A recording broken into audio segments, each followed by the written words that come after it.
जय हिंद जय भारत। सभी मित्रों का एक बार फिर से आपकी महत्वपूर्ण क्लास हिंदी व्याकरण में आप सभी लोगों का बहुत बहुत स्वागत है। प्यारे दोस्तों, आज हम बात करेंगे शब्द भेद के बारे में। आज हमारा जो टॉपिक होगा वो होगा शब्द भेद। लेकिन उससे पहले हम अब डेली काम किया करेंगे। जो हमारी कमांड है वो पर्यायवाची वर्ड पर होनी चाहिए, इसलिए हम डेली 5 जो है पर्यायवाची शब्द देखा करेंगे, जिसमें आज हम देखें दोस्तों। सबसे पहले देखिएगा अंग का पर्यायवाची। दोस्तों अंग का इम्पोर्टेंट है। अंग में आपको याद रखना है अंश, अवयव, हिस्सा या भाग। तो इसमें कोई ज़्यादा याद करने वाला नहीं है, तो इम्पोर्टेंट याद रखना। अवयव किसका है तो आपको याद रखना है कि ये अंग का होता है। अंधकार की बात करेंगे तो अंधकार का इम्पोर्टेंट है दोस्तों तिमिर। तिमिर अंधकार का इम्पोर्टेंट है। और अग्नि के सारे इम्पोर्टेंट है, जिसमें आपको याद रखना है पावक, ज्वाला, अनल इम्पोर्टेंट है, दहन, वही, वैश्वानगर, धूम्रकेतु, कृष्णाणु, जातदेव और आग। ये सभी किसके हैं तो ये सभी है दोस्तों, आपको याद रखना है। ये सभी जो है अग्नि के पर्यायवाची हैं। अनुपम की बात करेंगे, उतना इम्पोर्टेंट नहीं रखना। अनुपम अन्वेषण की आपको याद होगा। अन्वेषण का अनुसंधान, खोज, गवेषण, जांच, छानबीन, पूछताछ और शोध। इसमें आपको याद रखना है शोध, और आपको याद रखना है खोज और अनुसंधान। ये सभी अन्वेषण के हैं। फिर आपको मोस्ट रूप से याद रखना है अमृत के। अमृत के सारे याद रखना है सोम, सुधा, अमीय, पीयूष, मधु, अमी और सुरभोग। ये सभी किसके हैं अमृत के हैं।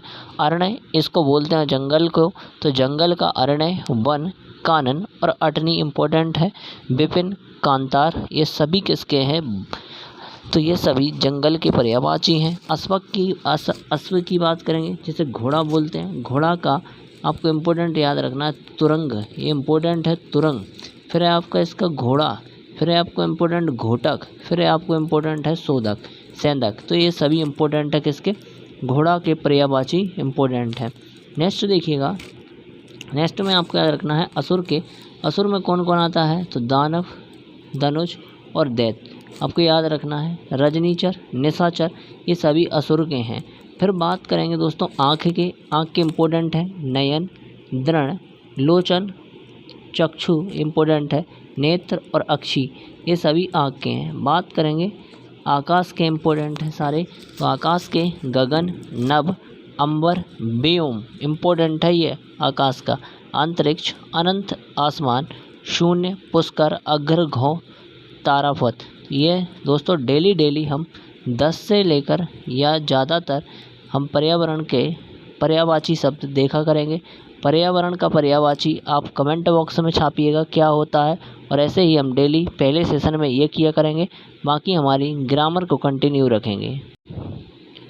व्याकरण में आज इम्पोर्टेंट देखेंगे तो वो है दोस्तों आपके शब्द विचार। ये हमारा इम्पोर्टेंट टॉपिक है शब्द विचार।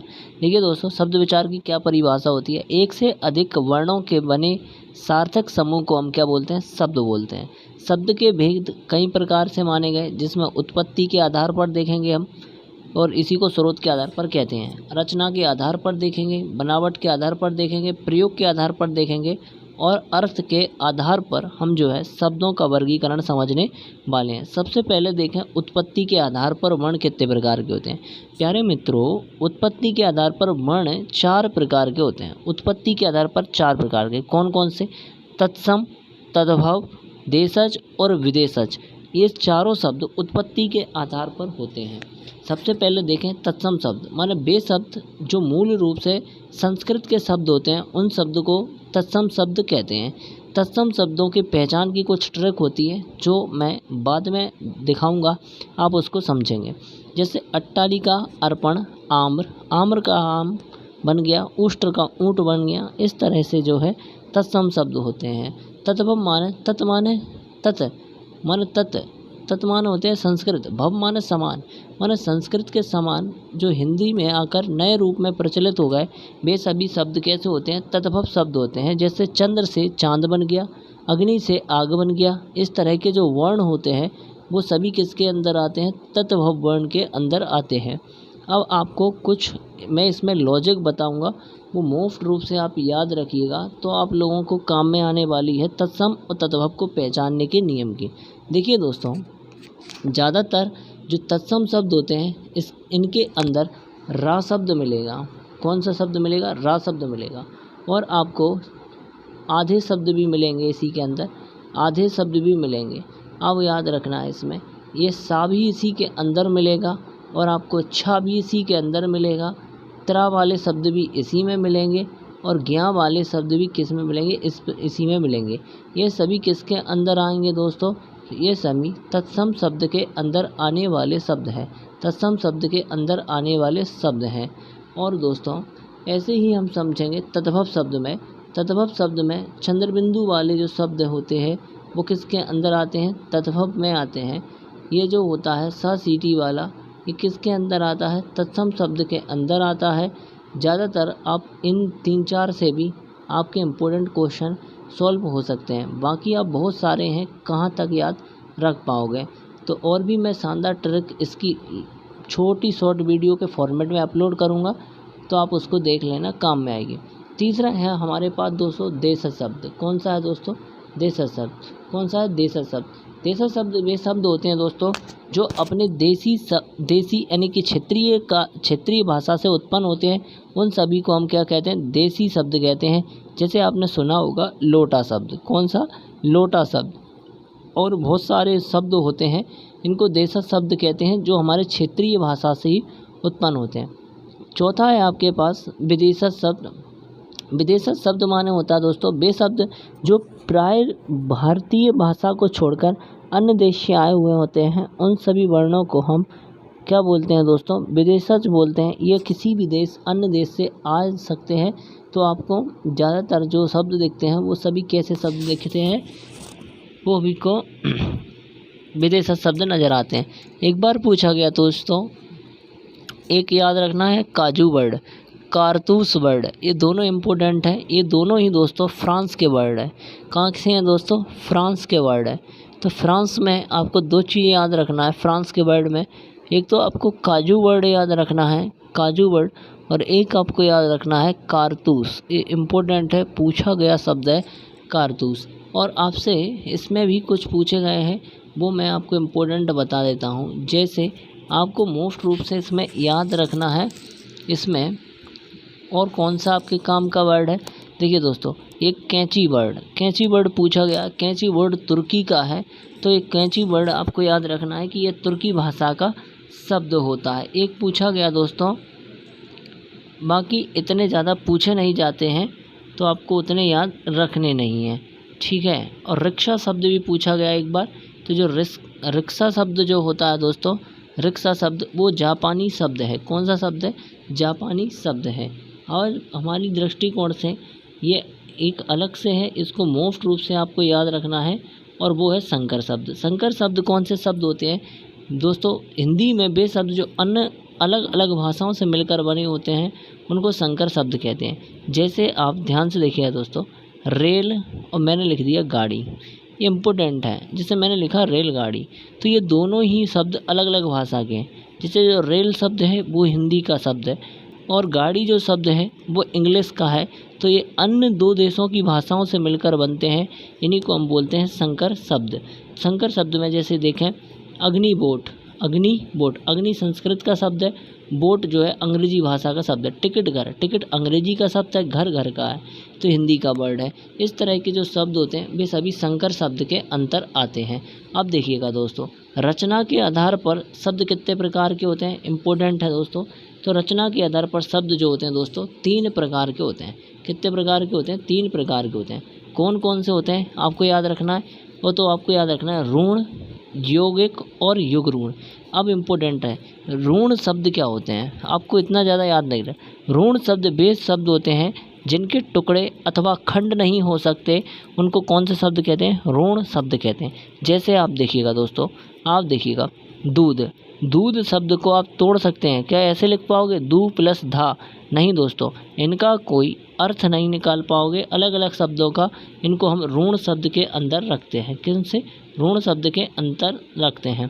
फिर देखें दोस्तों यौगिक, यौगिक शब्द वे शब्द जो 2 या 2 से अधिक शब्दों से मिलकर बने होते हैं, यौगिक शब्द होते हैं। जैसे देखिए दोस्तों, मैंने लिखा विद्यालय, क्या लिखा है? विद्यालय। तो विद्यालय जो वर्ड है वो 2 शब्दों से मिलकर बना है। जैसे विद्या प्लस आलय, किससे बना है? विद्या प्लस आलय। तो ये जो शब्द हो गया, इस शब्द को क्या कहेंगे? यौगिक शब्द। यानी कि यह दो शब्दों से मिलकर बना होता है, इसी को हम बोलते हैं यौगिक शब्द। और एक इम्पोर्टेंट है दोस्तों, युग्मूर्ण शब्द। कौन सा है? युग्मूर्ण शब्द। दोस्तों युग्मूर्ण शब्द कौन से शब्द होते हैं? तो दोस्तों ये वे शब्द होते हैं जिनके पृथक पृथक अर्थ होते हैं। मतलब कि आप समझिएगा, जैसे शब्द तो आप तोड़ सकते हैं, जैसे मैंने कहा पीत अंबर, जैसे पीतांबर कहा। अब इसको आप पीतांबर शब्द को आप पीत प्लस अंबर में तोड़ तो सकते हैं, मगर इनके अर्थ, अगर इनको एक शब्द बनाने पर इनका अर्थ अलग निकले। जैसे पीतांबर, पीतांबर माने कौन सा भगवान होते हैं? आपके विष्णु भगवान होते हैं। जैसे मैंने आपको कहा लंबोदर, कौन सा है? लंबोदर। तो लंबोदर जो शब्द हो गया वो कौन सा शब्द हो गया? गणेश जी को प्रदर्शित करने वाले। तो ये शब्द होते हैं युग्मूर्ण शब्द। कौन से? युग्मूर्ण शब्द। अर्थात आप ये कह सकते हैं दोस्तों कि जो बहुव्रीहि समास होता है, बहुव्रीहि समास होता है, बहुव्रीहि समास के जितने भी उदाहरण हैं वो सभी किसके अंदर आते हैं? युग्मूर्ण के अंदर आते हैं। अब देखिएगा दोस्तों, प्रयोग के आधार पर समझेंगे। प्रयोग के आधार पर जो शब्द होते हैं वो दो प्रकार के होते हैं, और यही इम्पोर्टेंट है दोस्तों, आपको याद रखना है। और इसी से लेकर आपको मोस्ट इम्पोर्टेंट है विकारी और अविकारी शब्द। प्रयोग के आधार पर दो प्रकार के हैं, एक है आपका विकारी शब्द और एक अविकारी शब्द। और यहीं से आधी ग्रामर कंप्लीट हो जाती है आपकी। तो विकारी शब्द अभी मैं बताऊंगा। विकारी शब्द कौन से होते हैं दोस्तों? इसकी परिभाषा इंपॉर्टेंट है, याद रखिएगा। वे शब्द जो लिंग, वचन और कारक के अनुसार परिवर्तित हो जाते हैं उनको विकारी शब्द कहते हैं। विकारी शब्द में कौन कौन आते हैं? ये संज्ञा, सर्वनाम, विशेषण और क्रिया, ये सभी विकारी शब्द में आते हैं। लेकिन अविकारी शब्द कौन से शब्द होते हैं? तो वे शब्द जो लिंग, वचन, कारक और काल के अनुसार परिवर्तित नहीं होते उनको अविकारी शब्द बोलते हैं। और अविकारी शब्द में इम्पोर्टेंट होते हैं अव्यय। जितने भी जो अव्यय होते हैं वो अविकारी शब्दों के अंदर आते हैं, अंतर्गत आते हैं। अब समझेंगे दोस्तों, अर्थ के आधार पर कितने प्रकार से बांटा गया? तो अर्थ के आधार पर शब्द को चार भागों में बांटा गया। अर्थ के आधार पर शब्द को कितने प्रकार से बांटा गया दोस्तों? चार प्रकार से बांटा गया। जैसे सबसे पहले समझिए दोस्तों, एकार्थी शब्द। वे शब्द जिनका प्रयोग प्राय एक ही अर्थ में होता है एकार्थी शब्द कहलाते हैं। जैसे दिन शब्द है, इसका अर्थ एक ही होगा तो दिन का दिन ही होगा। अनेकार्थी मतलब जिनके अनेक अर्थ निकले, जैसे पर्यायवाची शब्द होते हैं, है ना। अनेकार्थी शब्द माने जिनके अनेक अर्थ निकाल लो आप। और ऐसे ही होते हैं हमारे पर्यायवाची शब्द, वे शब्द जिनका अर्थ समान होता है, अर्थात एक ही शब्द अर्थात समानार्थी शब्द के होते हैं। अनेकार्थी शब्द और अपर्यायवाची शब्द में सूक्ष्म अंतर है, बड़ा ध्यान से समझना है। देखिए दोस्तों, एकार्थी समझ में आ गए होंगे, वे शब्द जिनका एक अर्थ हो। अनेकार्थी शब्द मतलब कि वे शब्द जिनके एक से अधिक अर्थ होते हैं लेकिन उनका प्रयोग अलग अलग होता है, उसको क्या बोलते हैं आप? अनेकार्थी शब्द बोलते हैं। लेकिन पर्यायवाची शब्द में शब्दों का जो अर्थ होता है और उनका जो शब्द के साथ समानार्थी प्रयोग होता है वो भी समान रूप से होता है। जैसे विलोम। अब आज चौथा है विलोम। विलोम शब्द कौन से होते हैं? वे शब्द जो विपरीत अर्थ देते हों उन्हें विलोम शब्द कहते हैं। क्या बोलते हैं? विलोम शब्द बोलते हैं। उनको हम बोलेंगे हमारे विलोम शब्द, उसको बोलते हैं हम अपने विलोम शब्द। अब विलोम शब्द में अब समझें विलोम शब्द के, अब इसको समान उच्चारित, कुछ इम्पोर्टेंट फैक्ट हैं वो भी आप याद रख देना। जैसे मैंने कहा समान उच्चारित शब्द युग। समान उच्चारित माने वे शब्द जिनका उच्चारण समान होता है किंतु उनके अर्थ जो होते हैं बिल्कुल भिन्न होते हैं। इम्पोर्टेंट शब्द है समान उच्चारित, सम उच्चारित मतलब जिनके उच्चारण समान हो लेकिन जिनके भिन्न अर्थ होते हैं। जैसे आपने कहा अनल, देखना अनल, और एक आपने कहा अनिल। देखिएगा ये समान उच्चारित शब्द हैं, एक जैसे इनके उच्चारण लग रहे हैं लगभग इस, लेकिन इनके अर्थ देखिएगा। इस अनिल का मतलब होता है अग्नि। क्या होता है? अग्नि। और इस अनिल का मतलब होता है हवा। तो इनके अर्थ में कितना अंतर आ गया? आग कहाँ और हवा कहाँ। तो इनके अंदर मतलब उच्चारण में समान स्थिति दिखती है लेकिन इनके अर्थ जो होते हैं बिल्कुल भिन्न होते हैं। इन्हीं को बोलते हैं समान उच्चारित शब्द। समान उच्चारित शब्द। एक समझिएगा शब्द समूह। देखो शब्द समूह क्या है, ध्यान समझना। शब्द समूह में मतलब शब्द समूह मतलब कि आपको जैसे आप पढ़ते हैं अनेक आरतियों शब्द के एक अर्थ, मतलब अपने एक लंबा चौड़ा सेंटेंस लिख कर उसका एक अर्थ निकाल दो, उसको बोलते हैं शब्द समूह। जैसे हमने कहा जिसका कोई शत्रु ना हो, उसके लिए आप एक शब्द भी दे सकते हैं अजात शत्रु।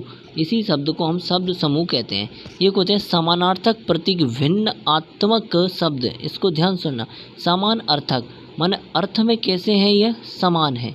लगभग मोटे तौर पर ये कहें कि इनके समान में जो अर्थ होते हैं, लेकिन इनका जो अर्थ होता है वो सूक्ष्म अंतर होता है, बिल्कुल सूक्ष्म अंतर होता है। जैसे आपने एक शब्द कहा अस्त्र और दूसरा शब्द कहा शस्त्र, लगभग ये शब्द कैसे हैं, लगभग समान है, लेकिन इनके अर्थ थोड़े सूक्ष्म अंतर आ जाएगा। देखना कितना सूक्ष्म अंतर। जैसे ये जो अस्त्र होता है, ये अस्त्र हाथ से चलाने वाला होता है। कौन सा होता है, हाथ से चलाने वाला होता है। और ये जो शस्त्र होता है फेंक कर चलाने वाला। कौन सा, फेंक कर चलाने वाला। जैसे इसके अंदर कौन सा आ जाएंगे, धनुष आ जाएंगे। कौन सा जाएगा, धनुष आ जाएगा। फेंक कर चलाने वाले में कौन सा जाएगा, भाला आ जाएगा। कौन सा जाएगा, भाला। तो इनके शब्द में बिल्कुल सूक्ष्म अंतर होता है, इनके अर्थ में जो होता है सूक्ष्म अंतर होता है, इन्हीं को बोलते हैं समानार्थक। फिर आपको याद रखना है समूहवाचक। समूहवाचक का अर्थ होता है, समूहवाचक जो एक जाति का बोध कराते हैं समूहवाचक होते हैं। जैसे माने कहा, जैसे आपको एक बात रखना है झुंड। अब झुंड कहा तो झुंड क्या होता है, समूहवाचक शब्द है। जैसे झुंड है तो झुंड में समूहवाचक हो जाएगा, ये लोगों का झुंड या फिर आप ये कहें पशुओं का झुंड, तो जो समूहवाचक हो गए। आपको याद रखना बस इतना, ज़्यादा इसके अंदर देखना नहीं है और उतनी ज़्यादा आपको जानकारी इसमें लेनी नहीं है। बाकी हम पूरी चीज़ें डिटेल से समझेंगे, जिसमें हम पूरी चीज़ें पढ़ने वाले हैं। विकारी शब्द के अंदर हम पूरी चीज़ें पढ़ेंगे। संज्ञा को पहचानने के तरीका। फिर हमारे पास आएगी सर्वनाम। कौन सी आएगी, सर्वनाम आएगी। फिर आपके पास आएगी क्रिया, है ना, क्रिया। और आपके पास होगा विशेषण। कौन सा होगा, विशेषण होगा। कौन सा होगा, विशेषण। और इन्हीं चारों टॉपिक से आपका जो है ग्रामर का 75% पोर्शन कंप्लीट हो जाता है। और इस 75% पोर्शन में मैं सबसे इम्पोर्टेंट तरीके से पढ़ाऊँगा इसमें क्रिया और विशेषण। बाकी आप हमारे साथ जुड़े रहिएगा, हिंदी ग्रामर को हम कंप्लीट करके ही छोड़ेंगे। तब तक के लिए अपना ध्यान रखिएगा। Take you, thank you, bye bye, धन्यवाद, जय हिंद, जय भारत।